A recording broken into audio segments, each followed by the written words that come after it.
Amelia helps a sarge in need. Bresniak struggles with the aftermath of his actions. Sonny panics, keeping a lid on his friendship with Beau. And Harper has a child-free week as Tane heads across the ditch.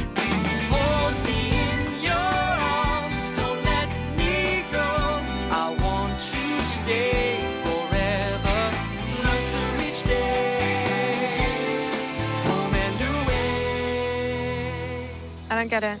You were fine with us not having kids. You were fine with me getting my tubes tied. Why won't you consider this? Because I don't want tubes. But why? Well, when it was your body, did I respect your decision? Yes, okay, of course. thank you. Please respect my decision. I do. And what are we having the conversation for? I'm just trying to understand. I'm trying to understand you as well. What is that supposed to mean? Eden, right from the very beginning, I've thought you are having an emotional reaction to a really awful situation, and I totally get that, but it's getting complicated.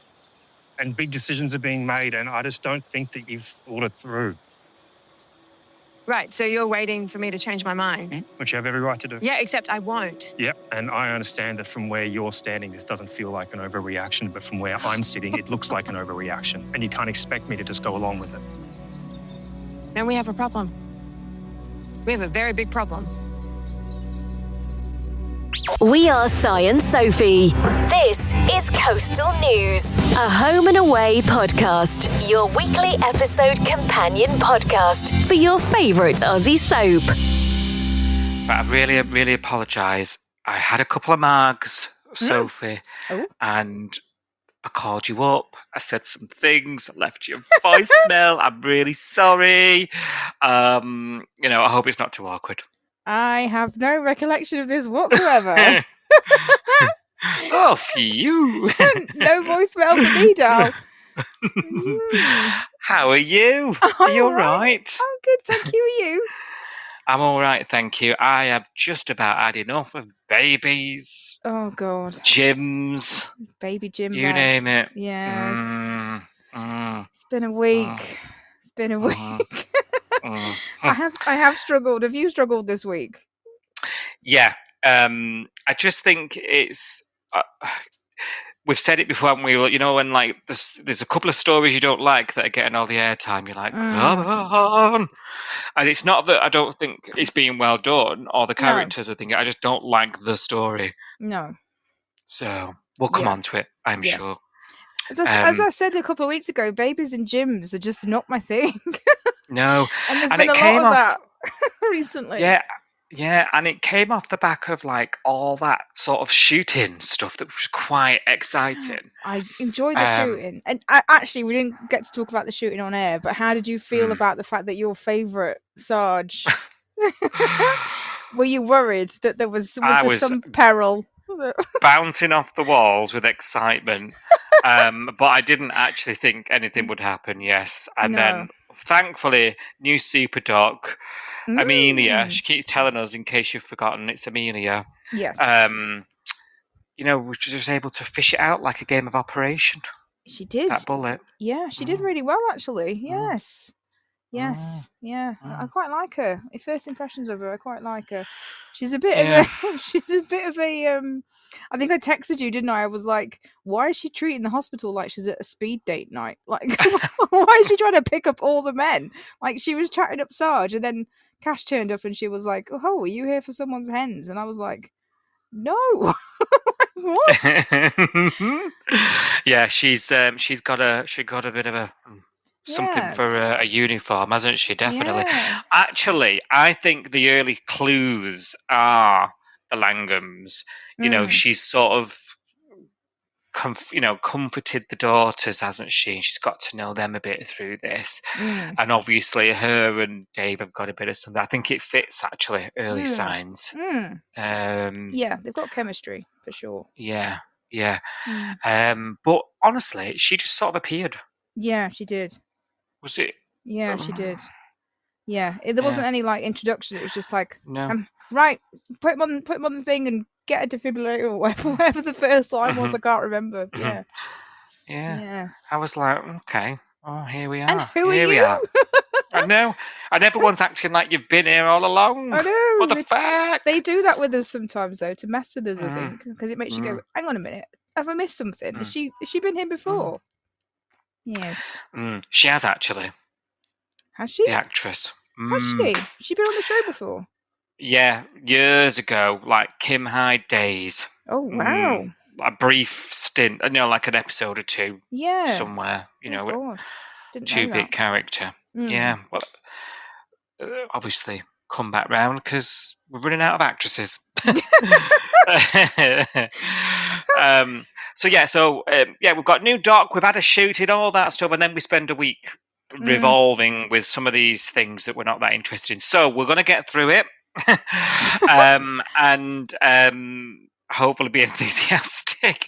But this is a soap, and we're soap viewers, and you can't love everything, can you? There's that much stuff going on. Next week we'll be gushing about it, I'm sure. Oh yeah. It is Soap Week this week. I want to let everyone know our comrades over at Coronation Street podcast, they would do this. Honestly, so much work goes into this Soap Week that they do, and it's a real good opportunity just to celebrate being the soaps and soap fans, and and it's just there's a lot of sort of negative chat about soaps, isn't there, these days in the media and online and all the rest of it, and everyone's doom and gloom, and it's recent years as well, there's been a few soaps lost, and I think it's a good opportunity for us to sort of galvanize and sort of look and celebrate soap. And throughout this whole week, there is sort of events every day happening on X, formerly known as Twitter, on Instagram, on the hashtag Soap Week. And if you aren't doing so already, I urge you to get involved. And you can still catch up on the days you've missed and share your thoughts. It's just so good on there. We've been doing it. And I think today we were talking about our favourite soap era. Yesterday we were celebrating someone behind the scenes. And of course, we recently interviewed Renee, didn't we, from Home and Away. Script editor, so it was a good opportunity to sort of just take stock and celebrate some of our favourite crew. So get involved, hashtag Soap Week. There is a big soap quiz on Sunday to finish the week off, and you may spot us on there, so keep your eyes and ears peeled, listener. And get in touch if you we want to hear from you about that as well. If some of your fave soap moments are from Home and Away, do that.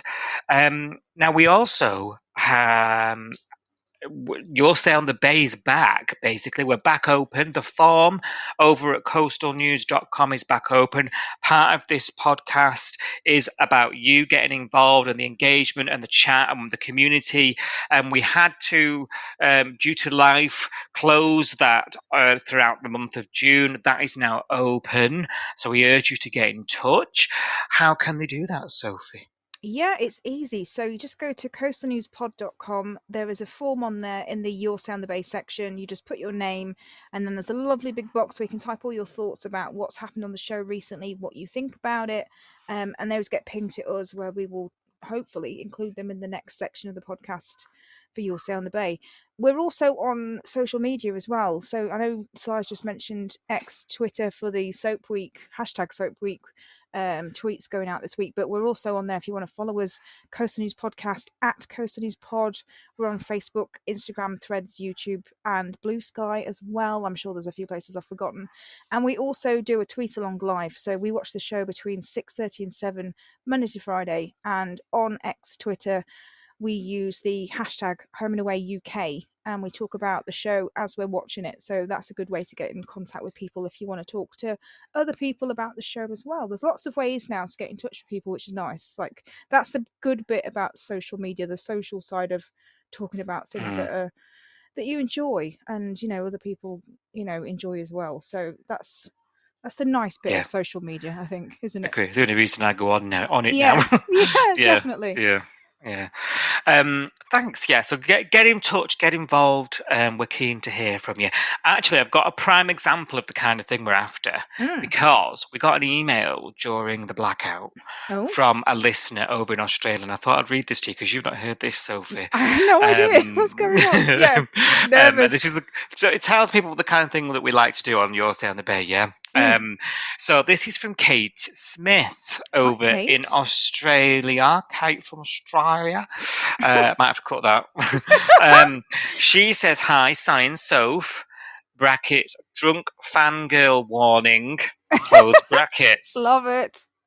Yes. I was just at an oldies 40 plus nightclub event in Melbourne, around 700 k's south of Summer Bay, and I am sure I just saw some Salt employees. Photo attached, and I'll send you the photos in a moment, Sophie, but I'll describe them. Thank you. My friends who I was with are way more mature than me. AKA non-homers watchers, also known as people with children. And they wouldn't have understood the reference, but I took a pic because I knew at least my poddy friends who have no idea that we're friends would understand. Love it. Thank you. And attached is just like pictures of people on the dance floor wearing black and white stripes. Amazing. I can't see a black and white striped top without thinking of the show now, actually. Same. In fact, I wore one recently and it had sleeves and I was like, I feel like I'm doing a shift in Salt. Like, I feel like I'm about to go make a pizza. Yeah. Did you have your little apron on? You know, your little... I know, it was... I was like, wait, am I working today? No, it's Sunday. Were you walking around with your iPad in one arm? Just tap your card here, pen sir. in the other. just tap your card on my iPad. Just waft it over the iPad. I love it. Post will thanks, put a beep Kate. in. Thanks, Kate. She does sign off saying, thanks for humouring me. If you could do a shout out, I'd love that, as it's likely I'll forget this moment. And if not, that's totally fine, because of course I've forgotten it. Love your pod. Thanks so much for putting it together for all the home and away fans like me. That's super cute. You're definitely Thanks, Kate. one of our people, Kate. I can tell. Mm-hmm. Definitely. Yeah. Thanks for getting in touch. Keep them coming. Tell us your thoughts. It's hard, isn't it? But we are catching up to you guys over there. A lot of chat about that. We're only a couple of weeks behind you, so who knows? Who knows? Right, should we do a pod about this week's home and away? Might as well, since we're here. Why not? We're here. We've touched on it. Sarge is in hospital following his shooting. And Amelia, but my phone has some reason auto-corrected her to chameleon. That's another name that might have to stick. I wonder if that's like a prophecy type thing, that she's not who she says she is, or whatever. Yeah. Well, my phone predicted it. If that comes out, put it we're in the book. owning that one. Put it in the book. I'm getting it. I'm getting it. Is she a chameleon? Yeah. She's happy with his progress, isn't she? Thoughts on her then? We've already mentioned it really briefly, but like she seems quite good. You know, I think just what we need. I'm a bit like doctor. I mean, it's looking a bit crowded up at the hospital there, isn't it? If I'm being pedantic. I mean, I don't mind it. I saw this coming because obviously we lost Bree, didn't we? So I knew there was a space for someone else. I know we got Joe and Dana and Levi, but I do think that Levi, you know, as the only doctor and surgeon apparently, and heart specialist and everything else that he is, and he's also pregnancy specialist as well. I don't know. He seems to be a jack of all trades. I think you do need another doctor. I think it's nice that we've got another lady doctor. I liked her. First impressions of her, I've never seen her before. Apparently she's been in Wentworth, so quite a lot of people on the tweets along were saying that they'd seen her before and they pre-liked her because they liked her in Wentworth.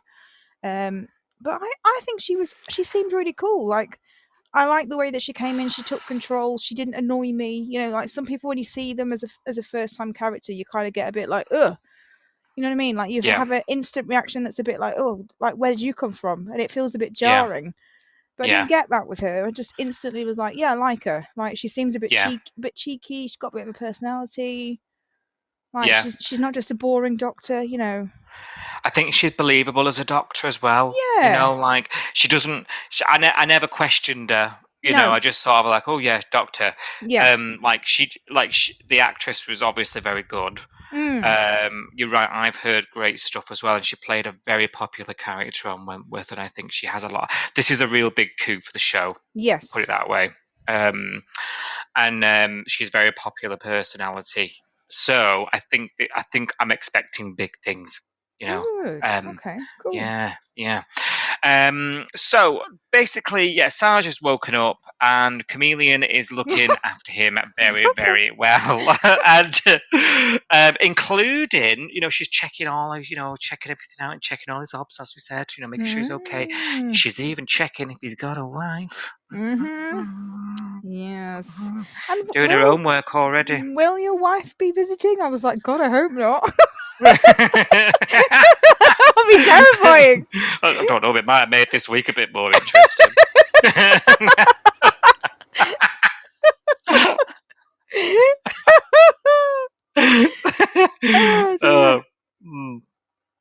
From beyond the because it was this thing about the ring, wasn't it? Which is why. But obviously, it was because she's dead. He wants the ring, not because he loves her, and she couldn't be asked turning up while he got shot for 3 days. I didn't know where to put my face because she's like, "Will she be turning up?" And I was like, "Oh my God, I hope not." Like only on a full moon.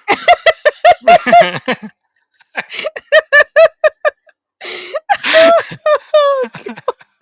Oh my God, we are terrible. Back over at Salt, Bresniak he's in a bit of a tiz after this, isn't he?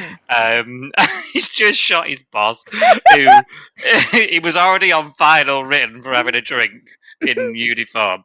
And Abs learns about what's happened, doesn't she? And she's like trying to console and trying to help. She actually asks Cash to try and do something, and Cash is like, "Hell no! I told you it was shite." Paraphrasing. Now you don't need guys like him around. He says he's not cut out for it, and of course the poor guy geezer's listening to this conversation, isn't he? Awkward. I felt a bit for Bresniak at this point because I don't know. I'm starting to see that he is just sort of wet behind the ears, quite vulnerable. When you're young and you just sort of really worry about what people think of you. And I think he's gone in like a bull in a china shop out of excitement. At first, when I was all to you, like, what's his secret?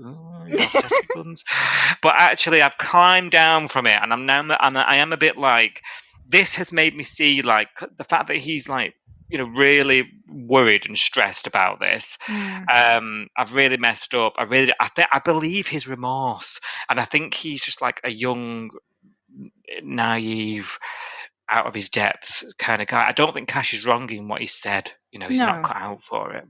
No, it's a shame though, because I feel like we've seen a side to Richie this week that I preferred to the side that we've seen so far. So obviously we've obviously been talking about him for a while, and off the pod and on the pod, and I've been saying I don't think he's a very good fit for the job. I don't think he's got the right personality for it. He's too trigger happy, talk about guns all the time. He's a bit immature, but then this week he became like more self-aware, and there was a conversation after he'd heard Cash snagging him off basically to Abs, where he himself said to Abs, I can see it now. Like, I can see what Cash is talking about. I'm always talking about how I'm going to the gun range and how good my shooting is, and it's made me trigger happy, and I've been really stupid. And I was like, where was this, Richie? I can get on board with this. Like the emotional intelligence and the self-awareness that he showed this week, there was none of that previously, which is a shame. Yeah. But obviously we had to get here to get the storyline. So I don't know. Yeah, it's a bit weird. Yeah, it's definitely helped me. I've got to say, him having this side to him. I've got to say, before that, I mean, I liked him because I found him funny, but I never took him seriously. Not as a cop, but this gives him a bit of humanity. You know what I mean? Like it gives him a little bit of a personality. Like there is feelings there. He's not just completely a complete buffoon. Do you know what I mean? I tell you what, though, throughout all this, because he ends up going to try and visit Sarge, doesn't he? And that all gets heated. But is it just me? I mean, I've had such a busy week. I've forgotten to check the director on this block. But the camera work, oh God, I was going dizzy. Were you? It was all, Did you notice? Did you clock all the handheld stuff? When? throughout all these, when he goes to the hospital, when he goes to see Sarge, and Sarge gets all his flashbacks. I know it went all wobbly when he was having like his attack. He was having a panic attack or whatever, wasn't he? And I know it went all wobbly wibbly then. But did you which mean, you'd expect. Did you mean apart from that? Like yeah, even in scenes where like Cash goes to find him, and he's down at the. Sarge tells Cash, doesn't he? Like, you need to go and find him, look after him. Cash finds him at the campsite, going through it all. Obviously, there's flashbacks there again, but even normally we're quite steady cam. We're normally like on. You can normally tell the camera's on a track, and it's like moving, thing, isn't it? Yeah, and it's like it's in situ. But there was a lot of handheld stuff, and they do it to sort of normally when it's like frantic stuff going on, to make you feel frantic. Yes. But I think we had a lot of it unnecessarily. Like we had it when like Abs was asking Cash, to do, to speak to him, when Lacey was telling him to lay off, and things like that. Abs and Lacey had that argument. She slapped her. Yeah, that was a good slap. All that was in handheld cam, all wibbling. Was it? I didn't notice.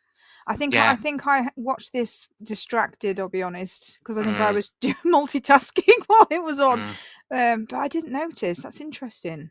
Yeah. So do you think it was a choice to do that then for these scenes? Gotta be. The director must have chosen to do it. Yeah. No, you'd see it, wouldn't you? Like, doing a chase or a burglary or something. Yeah. So, the camera's following them through, and it's all. Obviously, it's not steady then, is it? Because someone's running with it. It's meant to be like POV or whatever, isn't it? So you're running with them essentially, aren't you? Or having a panic attack with them or whatever. Yeah, it was all like there was just a bit too much of it for my liking. If I'm being pedantic. Didn't even notice, doll. Yeah, they got to a point I was thinking, I'm dizzy. Oh. Yeah. I'm being annoying though. I am nitpicking. That's what we do. Yeah. That's the job. That's the role. Yeah. So this slap. Does it condone a slap? Does this give you an excuse to assault somebody? No. It was a good slap. Like, I felt it. And I think that it was very well acted because you can hear Abby kind of gasp as it happens as well. So, and she's just great. I think she's really, really good actress. Yeah. So I did enjoy the scene. I thought it was really well acted. But you're right. It is assault. And you can't, like, in real life, I've never slapped anybody. You know what I mean? Like, you just can't. I wanted to. But you just can't, can you? But you can get away with this on a soap, can't you? You can get away with this. The slap is soap fodder, isn't it? It's one of those things that it's on every soap, and you remember the good slaps, don't you? Yeah, you do. I think, because soaps are built on strong women, aren't they? And I think that's why in these cat bites and these, slaps and you bitch, you care, Get my pub. The thing is, we don't actually have that much of it on Home and Away, to be fair. Never have, really. No. Probably because of who it's aimed at, right, or historically. But I don't know. I think maybe this is like a whole other podcast on its own, but has time moved on? Has society moved on from women slapping each other? Like, even on any of the other soaps, if it still happens today, it feels a bit out of place to me. It feels a bit dated to do it. Yeah, I know what you mean. I think it's just it's so soapy and it's so drama. You know what I mean? I think you kind of expect it in a way, don't you? Yeah. Yeah. Comes with the territory. But you're right. Is there a place for it? Could we have done that scene without anybody getting slapped? Yes, we could have. Yeah. Yeah. It's just one to think about, really, isn't it? One to ponder. Yeah. But yeah, Lacey's reaction, because this sort of takes her on to this whole, I don't want my dad in the force, could I lose him? What was your thoughts on her reaction? Because I think it came from a place of, I've already lost my mum, now I've nearly lost my dad. I think it came from a good place, but she did seem to, I don't know, out of the two sisters, she's the one that's normally quite sort of, headstrong. She took me by surprise a bit with her reaction. Yeah, I think I thought the same as you, because she's normally quite, like you say, she's the independent one. She's quite feisty and all of that stuff. She's not very vulnerable very often, even when she's gone through. I mean, let's face it, she's had an absolutely crap year. She's been through some absolutely awful stuff, and she's taken it on the chin mainly. She killed somebody recently, and she's fine about it. You know what I mean? Like, she just got on with her Yeah. life. Yeah. But if that was Joe would be sectioned by now. You know, Joe's the one that looks vulnerable. Joe's the one that falls apart. Joe has her problems pale in significance to her sisters, and she's normally the more emotional one. So if anyone was going to say to Sarge, you need to quit the day job, we can't lose you, you mean too much to us, blah blah blah, I would have expected that to come from Joe. I was surprised it came from Lacey, but it's understandable. It is understandable. I mean, she has lost her mum, and she lost a boyfriend last year, and now she's got a third person that she's almost lost. You can kind of understand it, although the logic isn't there, is it? Because the danger was actually a colleague. You know what I mean? Like, it wasn't that he was, caught up in a bikie gang sting, or something really horrendously dangerous in terms of the job. He was just had an incompetent rookie that shot him, unfortunately. But so does it feel out of proportion for the danger? Probably. Yeah. I don't know. Maybe. I think the same. I think it's understandable. I actually didn't feel, if you're asking the question, if it's not rhetorical, was it out of proportion? I don't think it was. I think it put the willies up her. Yes. Right, to coin a phrase. And I think that's understandable thing to think and to question. I think she went about it a lazy way, like, okay, I'm questioning this, now it has to be here and now. Yeah. Like, can't just let's have a brew first and let Dad have a sleep. He's not at work now, is he? Do you know what I mean? He can wait. But yeah, I was blindsided a bit, because I expect the other one to be spinning out, you know, and to need Lacey to wind her in a bit. Actually, it's quite interesting, and it's probably a different way to tell it, because that is so predictable. Yeah. Maybe it's been a choice of gone, right, let's make it, let's flip it. Yeah. If you want to sort of write, and it just gives the character a little bit something else, doesn't it? Yeah, definitely. And it can only help Joe, because I don't think any of us could have had Joe saying these lines. Oh no, I think we would have all rolled our eyes at that point. Yeah. Of course. So she's like, I mean, I would like to see her apologise to Abs and resolve that. I don't think we got that, did we? Really? She apologised to Eden, but she didn't apologise to the person she slapped, which was an interesting choice. Yeah. And that was only because Eden did the judgy eyes. She's like, that was not cool. So I would like to see Abs, because I quite like Abs friends with Lacey, like the similar age. Like I think they work. So I would like to see that resolved, and I think Abs would forgive her. I think Abs has got a kind, big heart. Yeah. Problem is, we might all be shipping her and Remy. No, she might be too busy. No, I don't think so. Everyone was talking about this when the episode went out, and I was like, guys, I really don't see it. I think everybody sees something that even Abs can't see. No. I was like, I think Abs just needed a friend at that moment. Like, I never for once thought anything else. And I was like, why are all the characters thinking it? I was really confused as to why Eden went there. And I don't know whether it said more about Eden than it said about Abs, actually. Interesting. Were you thinking anything like that? Because, when she came back, so obviously she's had this shit day, hasn't she? She had this terrible day. And Eden's gone, oh, I'm working, so Remy, can you go back and keep an eye on her? And he's like, oh God, if I have to. And then obviously Remy's solution to heartbreak is always get on the tequila. Let's face it. Yeah. I don't disagree, So they're obviously like having loads of shots. She's got to the point where she wants to dance around, and she's getting a bit giggly and silly, isn't she? But I don't see it as being flirty. But Eden's there at the door, looking like she's just walked in on them doing it on the floor, and I'm like, I know, yeah. Why is she so concerned? And is it jealousy? Yeah, because it was a bit 0 to 60, wasn't it? Yeah. In no time. Do you think it's from a jealousy thing? Well, there's always been that conversation, and I don't see it personally. Well, I hadn't seen it.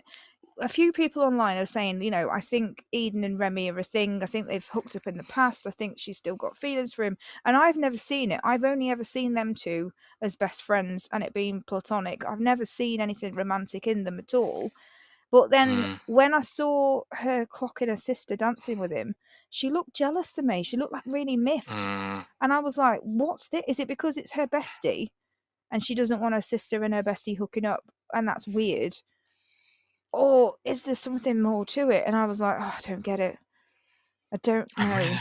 I'm not sure. I'm running out of pages in this book, I have to buy another one. Oh, dear. Yeah, I'm hoping it's not that. I've got to say, that fills me with complete dread. And, I mean, on the backdrop of anything could be possible here because Eden's had like a personality transplant here. I know. And that's the thing. I wouldn't be entertaining it if it wasn't for the fact that the Cash and Eden thing is looking a bit rocky. You know what I mean? Yeah, I can't believe. I mean, the way Eden is at the moment, anything's possible, isn't it? You know, I mean, this whole U-turn with the baby and tubes tied and God knows what has gone on this week. I'm just like, oh my good Lord. You know, she's making appointments.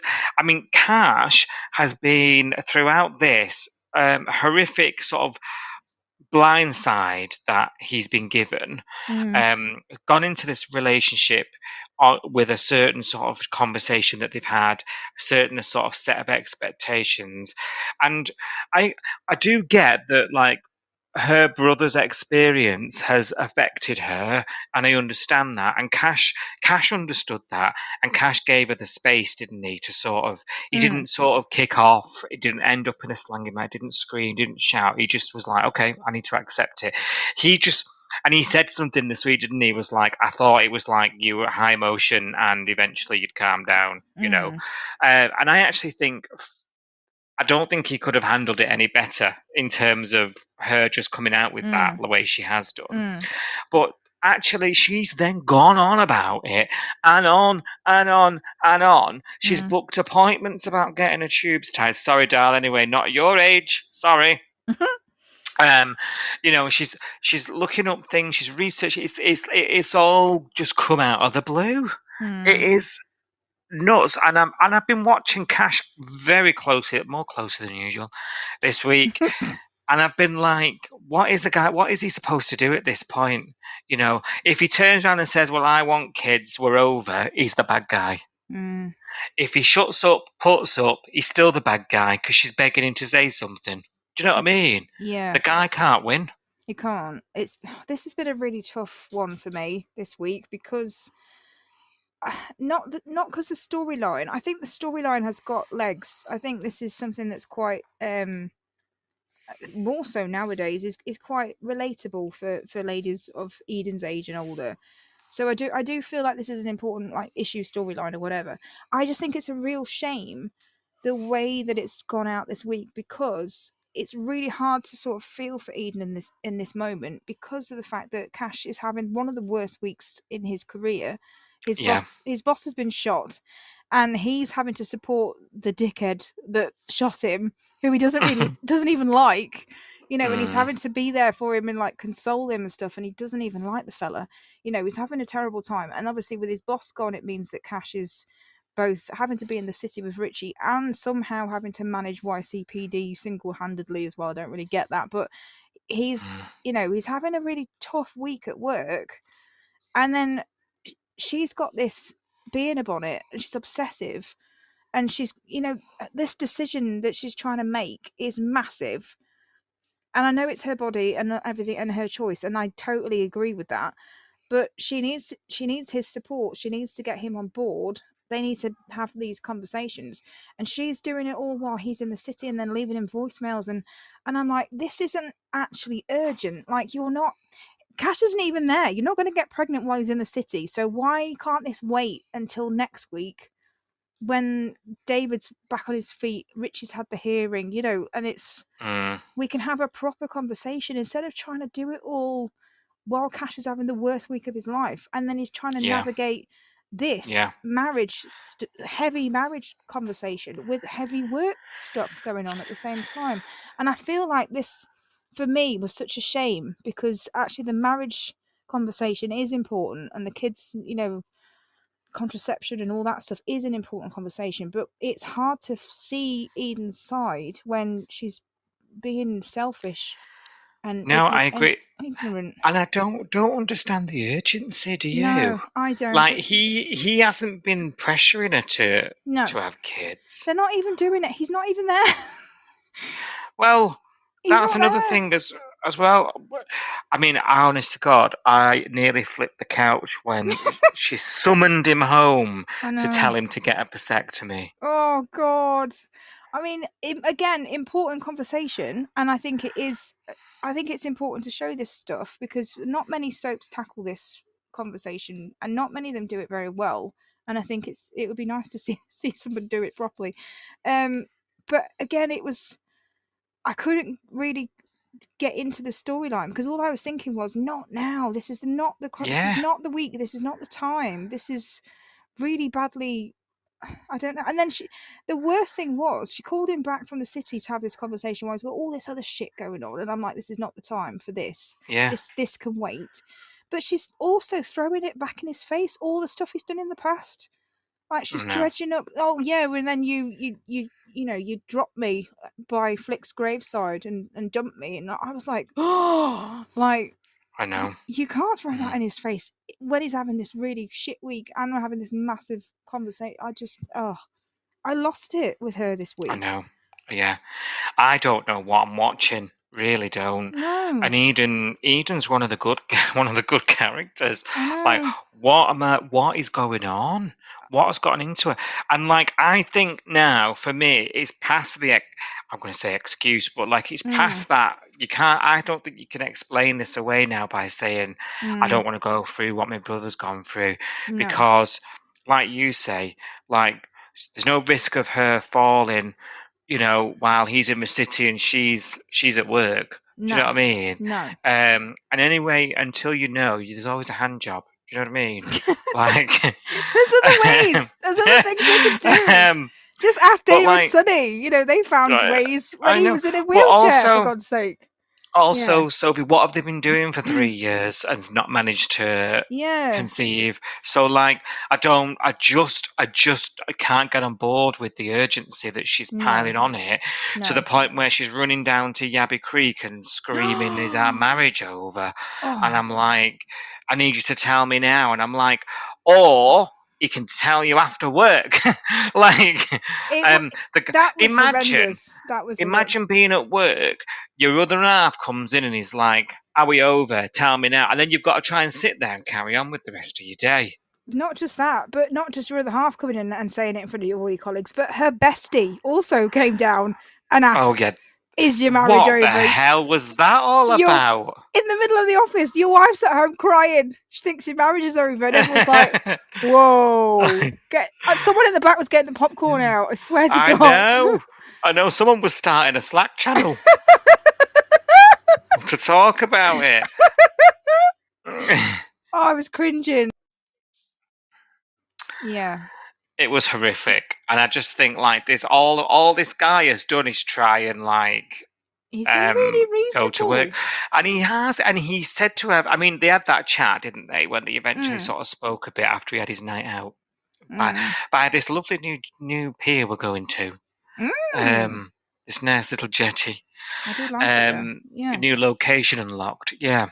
You know, he says, like, I've listened to you. You know, your body, your choice. That's been something that's been spouted a bit. He said, "What about me?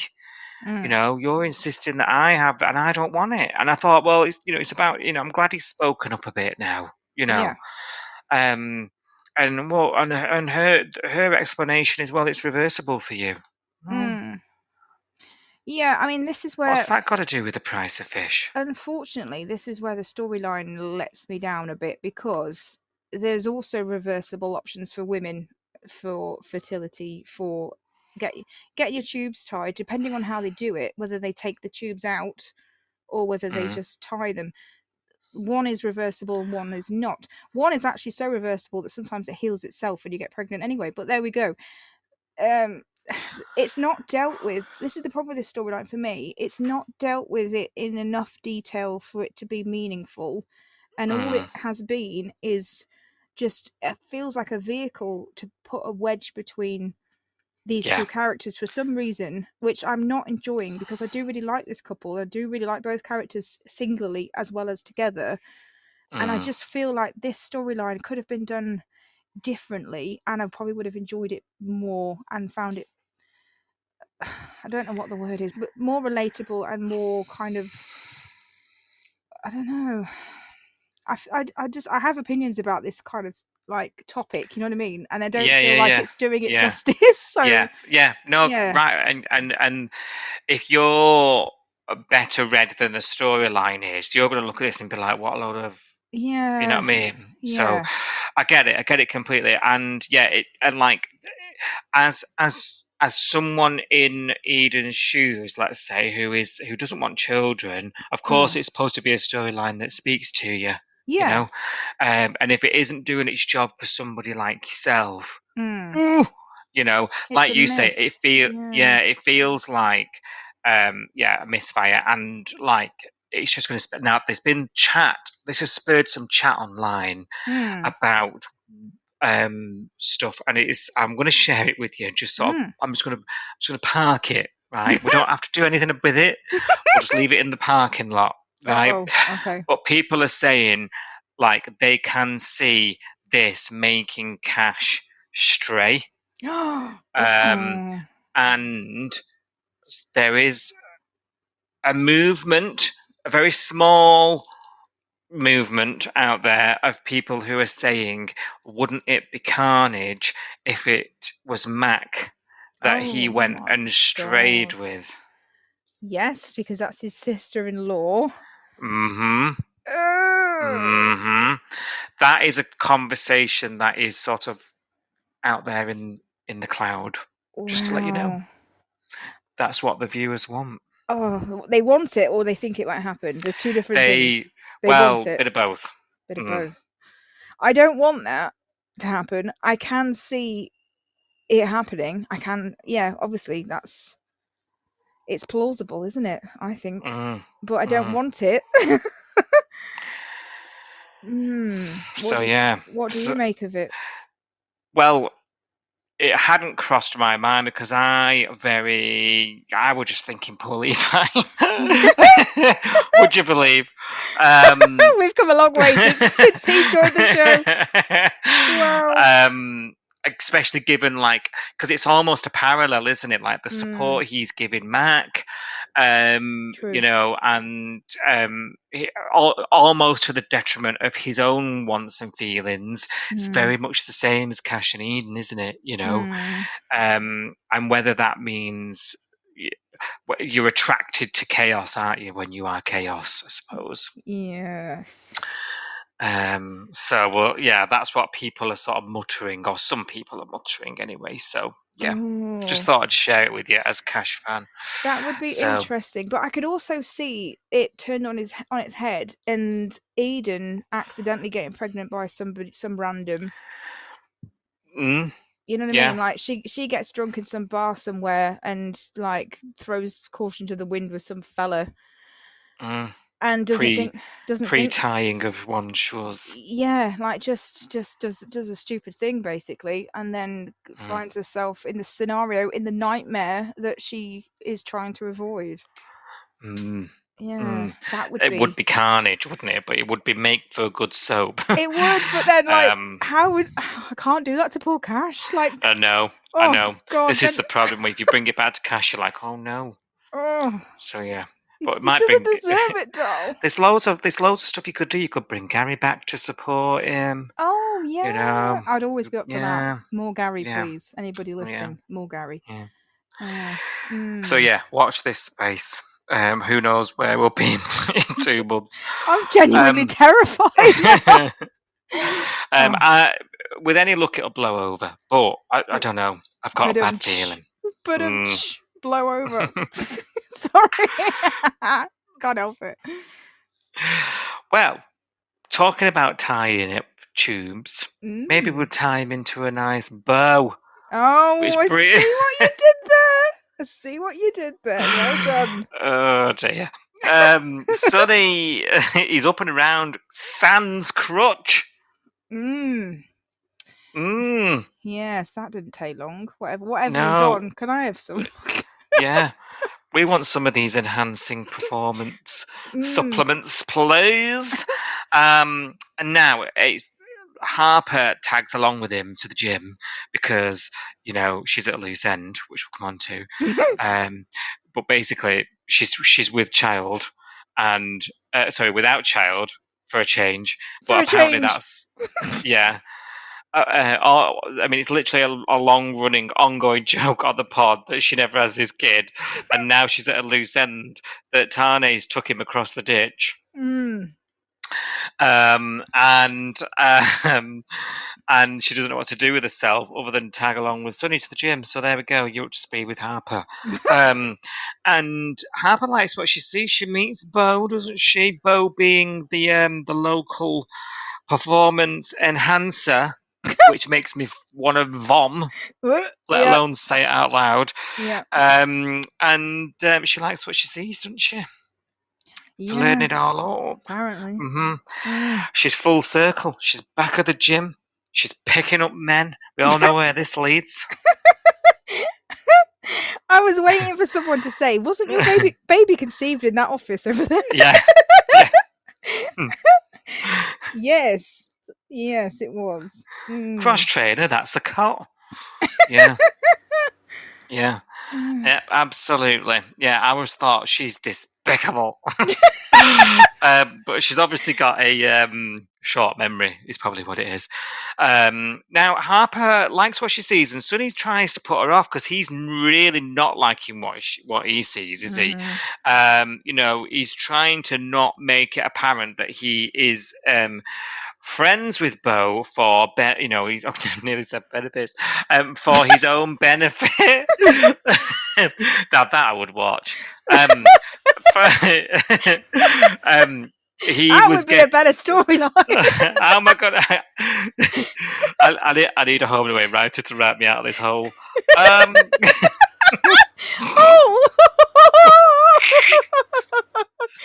sorry. Can we just call a rewind? No. Sonny is trying to. He's trying to not make it apparent how he knows Beau, isn't he? His performance enhancer. So, so he's very shady. Now, I mean, I'm not being funny, but Sonny is just like giving the whole thing away. Yeah, I'm terrible. like, Beau is so cool as cute. Like, you wouldn't suspect Beau, would you? Really? No. You'd just think he was a stupid gym buddy. You know what I mean? He just looks like a gym rat, Yeah, and that's fine. Like, he does not raise any. He looks like boy next door, going to the gym, looks after himself. But like Sonny flapping and flailing around him, he's just like, chill, man, chill. Unless that's the point, unless things develop from here in this storyline, who knows? But yeah, I was very concerned, and Sonny's concerns about where he's going to get his supplements and where he's going to. We're clearly calling them supplements. We're obviously not allowed to, for the rating of the show, call it anything else because no one said the word. So everything's supplements in my notes. I do apologise. Just like your cod liver oil, your vitamin B, doll. That's what it is. And yeah, so he's pressuring Beau, isn't he? Like, I need him. Hook me up. It's all about getting out, getting running around faster. And he gets even more nervy when then he meets Dana, and then Dana and Harper are joined together, aren't they, in the conversation, them being sisters.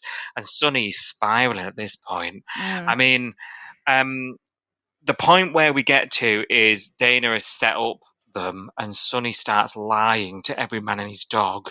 He's not going to take him long for this to come unstuck, is he? No. No, it's so obvious that there's something going on. They're hiding stuff, and it's written all over his face. And I don't know I know. whether this is meant to be because they're calling them supplements or whatever. So we don't actually know what it is that he's taking. But is his behaviour supposed to give us a nod that it's steroids? Because steroids can make you paranoid and they can make you bad-tempered. I think so. Yeah. And he's anxious, he's bad-tempered, he's paranoid, and he's like, it's the not roid rage. Yeah, I think it's supposed to be a nod that this is what he's doing. He's doing steroids. It's subtle, isn't it? Yeah. I agree. He is supposed to be flapping. He's supposed to be worried, isn't he? Which makes me wonder if Beau actually is, because like it's his word against his, isn't it? Yeah. And if he's only dealing, he's not taking it. all he's got to do is deny. Yeah, and also, I just feel a bit annoyed about the hypocrisy of Sonny, actually, because he's saying this Beau fella's not good enough for Harper. We know why he thinks that. We know it's because this guy's a drug dealer, is essentially what he's saying. But he can't tell her that because he can't say my mate's a drug dealer and I know him because he gives me drugs. But surely the fact that if he understands that this guy is no good for Harper, why can't he see that he's actually, because he's the one taking the drugs, he's no good for Dana? Nope. He's no better. The drug addict. He's no better than this guy. And that's I what would argue worse. Yeah. Because as far as we know, that guy's not lying. Yeah. He might have a lizard called George. I think that's probably, the two truths and a lie or whatever. I think that's probably one of the truths. Yes. But do you know what I mean? The only person I can see lying right now is Sonny. You're right. Is anyone lying? Is anyone taking drugs? Is anyone acting shifty? Is anyone biting people's heads off that don't deserve it? Yeah. And this not paying his rent, borrowing money off friends. Oh, that lying was about what? Yeah. Spending his rent money on this. And this is where I think it's going to blow up, because obviously Dana is a nurse and an ex-addict. And she's got parents, and the parents have been mentioned this week because Harper's mentioned it to Beau about the parents being addicts. So there's all this addict conversation going on anyway. And then the money that he's borrowed off Remy had a drug addiction last year. Or was it the year before? I can't remember. It was recent. So, and he lied about it. And now Sonny was the one that got him off the drugs. You know what I mean? And he's the one that found him, passed out on the bed. Yeah. Because he'd taken too many and all that sort of stuff, and he crashed out, hadn't he? So now Sonny's lying to him and saying, "Oh, I just need this money because I haven't got a job and been paying for physio, and can I just borrow some cash?" He's not gone, "I'm up to my eyes with a drug dealer." Yeah. Has he? So that's going to come out. It's all going to come out. Yeah, it's all going to come out in the wash. Of course it is. Of course it is. And the only person who's going to look dreadful is Sonny. I tell you, after that conversation on their date, Beau and Harper, when they sort of finally realised he didn't have a girlfriend, and she mentions, her family history briefly. And he's like, "Oh, right." It'll be interesting now next week to see what he does with that information, I think. And I think that'll tell us to what level of bad he might be. Do you know what I mean? Like, I think if he goes to Sonny and he's like, "Are you sure about this? If you want to sort of knock it on the head, it's not too late. Like, there's better ways of doing it." If he goes and does that because he likes Harper, then we know he's got a bit of a conscience. Or if he sort of starts using it to his advantage, that information, and starting to play games with them all, then we're in some different waters then, aren't we? Well, he could use it to blackmail Sonny, can't he? Because he'd be like, "Well, does your girlfriend know about this?" Do you want them finding out? Yeah. And I know all about their family and what they went through with their parents. So I don't think your girlfriend would like you doing the drugs and blah blah. And you make me bad, you make me look bad, I'll make you look bad. Do you know what I mean? Yeah. Yeah. They've already had a bit of a push shove thing, haven't they? Yeah, don't tell me what to do. I feel like, and I don't know anything, but I feel like he might, like a pyramid scheme. He'll be like, "Right, your summer bay gym, you answer to me, you shift this stuff, you're my eyes and ears on the ground sort of thing. You answer to me, you say anything, and I'm going to tell your family. Yeah, is that why Beau's hanging around him so much, trying to get some? Because he's meeting everybody. Like, he even made a joke about it, didn't he? He said, "I'm meeting everybody today." Yeah, he's recruiting him to work this gym or something. That's interesting. See, that makes it a bit more than just a, Sonny and Jim storyline, which is a bit boring for me. But there we go. Yeah. So I've got an eye on Beau. Got a close eye on him next week, because that's what I think should happen. If he goes the other way, like I say, and he's all like, "I think we should have this on the air," then that tells me he might be sticking around, and like they're having to give him a conscience, Yes. So. Yeah, so if we scratch beneath the surface, there's something interesting. But it has been a slog on it. Well scratched. You've got me interested again. There we go. My work here is done. But yeah, he's doing some sort of, recruitment pyramid type thing. That does make sense. Yeah. Yeah, working. There's got to be some sort of network, isn't there? With all I this think stuff. you're right. That makes sense, because the whole time I was like, is he just a bit creepy? Like, why is he insisting on hanging around his mates and meeting his girlfriend and meeting his girlfriend's sister and meeting Marley? And I was thinking, and he was asking questions about Cash and stuff as well, because obviously Cash popped into Salt while he was on a date with Harper, and she was chatting to him, and his eyes sort of went, "Oh God, a cop! She knows a cop." And I was like, well, yeah, she's a social worker, remember? Like, there's so many red flags, because she's been like, "I'm a social worker. I've got a baby. My parents were drug addicts. I'm friends with cops." And I was like, if I was this guy, I'd be running a mile by now. Because, that's too many red flags for him, surely. Yeah, even the baby would have been enough, wouldn't it? Like, even if you dial it back a week or so, when he was just hanging around the gym, loitering, listening in, he was in the background, wasn't he, doing a workout or something? And he was listening, and I think he was sort of trying to work out who was desperate enough to. Yes, you're right. Yeah. I think he's chosen Sonny deliberately. And does he work for someone? Does the chain go up further? Yeah. That could be interesting. Like, if he's in debt to someone further up the chain, and now he's recruiting Sonny below him in the chain, that could be quite dangerous. So they could end up being bikies again or whatever. Yeah. Ooh. So we could be. I did check his tats. Leads to gangs, doesn't it? Do you know what I mean? He has got tats, but they're under his sleeveless vest thing that he's got on, and I couldn't see them because I was looking for blood and sand or something. I was like, I can't read. You've got to have your wits about you in these parts, haven't you? Exactly. So well done. Yes. But I think that's where we're going. I think he's going to ask Sonny to push him. Interesting. Because because it is more interesting. Oh dear. It's more interesting than hearing Harper say, "Oh, I can go for cocktails now because I've got no Archie." And I was like, when's that stopped you? You insult everything. You were there last week with Joe getting hammered on cocktails, letting her leave a voicemail on your phone. And that baby calls Maz mum. I'm sure of it. Do you know who's getting a break? Marilyn. Marilyn's getting a break. Marilyn is child-free for a week, not Harper. Yeah. Ugh, dear. Ridiculous woman. Very odd. Very odd, that. Please take the time to like, subscribe, and review Coastal News wherever you source your podcasts, and ensure you never miss an episode.